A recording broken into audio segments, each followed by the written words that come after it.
خبرکی خوش بوه خیزانا کرد ازدی هاتیه دی اندامک مالاوان بناوه بهار یا کوزیده تر 4 سالایه به زوری داعش جوان جدا کری بوه گریتن او یکش تل بنات هات و یک هات تشی مالا خودی آبا هیچ دوش گنده کوچو ماینو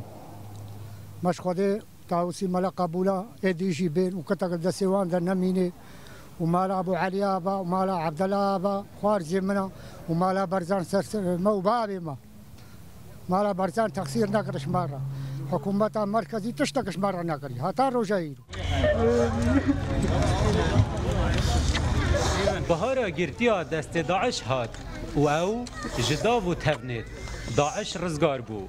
جه خوشیا دگرید باوش و هم بیزید دیری و خریبی و کنیه به هفرا دیک هلبون دماکو داعش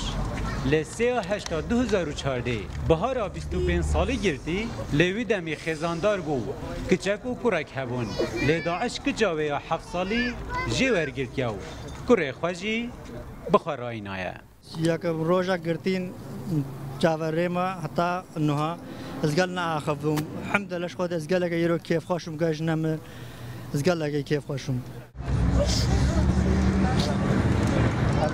بهار لگنده سوسه یه ولات سوریه هاتیه و او گنده دکویده سرسنور عراقی و او بیجید هشتا دا سلاتا داعش لچنگونده دوی دوره دا مایه رقص برما قرانيج وسر برما ميادين برما سوسة برما شحفة